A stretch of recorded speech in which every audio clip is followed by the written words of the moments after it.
السلام عليكم. وحشتوني ويا رب اكون وحشتكم. بصوا يا جماعه، الفيديو دوت يعتبر بلاغ للنائب العام، بلاغ للنائب العام لحكومه بلدنا، للناس اللي خايفه على البلد. انا ببلغ عن كروان مشاكل وعيلته كلها، وعلى راسهم كروان مشاكل. اولا العيله دي عامله سمعه زي الزفت للبلد. حد شاف الفيديو الاخير بتاع كروان مشاكل اللي طالع فيه ليله الصباحيه بتاعت حضرته وقاعد على السرير هو ونسيبه اللي هو ابو العروسه، وجاي يقول يا جماعه ده جاي ياخد عايز طلب ومش عارف ايه وعايز حاجته وعايز مش حاجته. طب ماشي، احنا قعدنا نشوف يعني ايه عايز حاجته، والاخر يطلع لنا بمصيبه وفضيحه تحرق دمنا كلنا وتفضحنا كلنا.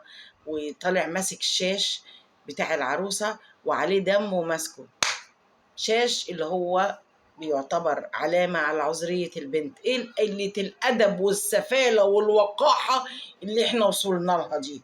ايه قلة الأدب يا عديم الرباية، يا عديم الرباية اللي ما شفتش أقذر منكم عيلة، ما شفتش عيلة أقذر من كده.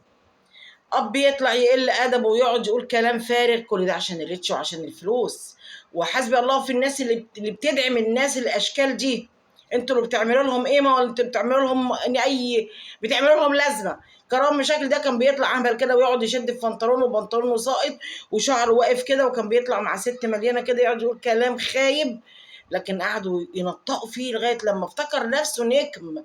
بيقول لك من نجم واسمحوا لي يا كماحه ومش ايه الخيابه دي. هو ده مش عبيط على فكره، ده مش عبيط، ده عرف ازاي القرش يجي، عرف ازاي ما بيستدرش عاطفي. لا، في ناس عندنا بتظهر الحاجات اللي هي خايبه، بتظهر دي حاجات تانية، دي المعاني تانية ومقصود تاني، مقصود تاني. اما تظهر الحاجات الخايبه دي بتضرنا بس بشكل ايه؟ بشكل يعني منعم. ما بتطلعش تقول ده بني ادم مش فاهم، ده بني ادم اهبل، لا لا لا، بيقعدوا يلمعوا فيه ويطلعوه. بتفضحونا، بتعملوا لنا ايه تاني؟ اما يطلع برضو ابو كروان مشاكل، كروان لازم يتحبس، كروان عمل مش عارف ايه وعمل ايه، وبعدين يطلع في الفيديو كروان يروح يضرب ابوه، يضرب الراجل، ويقعد الراجل يقول الفاظ في منتهى القذاره. كل دوت على مرأى ومسمع من الناس، والفيديو شغال، الفيديو شغال والكلام عمال يتقال. كروان يطلع يقول ابويا كان عامل فيديو اباحي وهو اللي رفعه. ايه يا عيله ما يعلم بكم الا ربنا؟ هو ما فيش قانون في البلد؟ ما فيش قانون يلم الناس دي، يلم العيله دي؟ اما يطلع لنا ماسك شاش وعليه دم العروسه والكلام الفارغ ده لازم يتحاكم، لازم يتحاكم ولازم يتحاسب. العيله دي كلها انا ما شفتش فيهم حد قدم حاجه ليها معنى، ولا حاجه الناس تستفيد منها، ولا حاجه محترمه، ولا حاجه محترمه.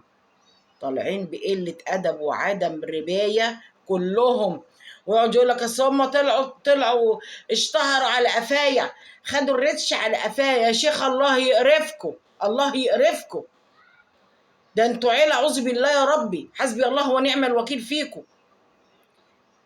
انا عايزه الناس اللي خايفه على مصلحه البلد تشوف الفيديو بتاع الناس دي، وتشوف الفيديو بتاع قليل الادب عديم الربايه اللي قاعد على السرير ماسك لنا الشاش لمراته، منديل ابيض لمراته وعليه بقع الدم. ايه الكلام الفارغ ده انتوا عيله قذره، انتوا عيله قذره. حسبي الله ونعم الوكيل فيكم. انا مش عارفه اقول لكم ايه بصراحه، مش عارفه اقول ايه. انا نفسي يا جماعه تشيروا الفيديو ده عشان يوصل للمسؤولين، يوصل للمسؤولين ويشوفوا بقى القرف اللي احنا عايشين فيه ده بقى. هي البلد كلها كروان مشاكل واهل كروان مشاكل وابو كروان مشاكل، ايه القرف اللي احنا فيه ده؟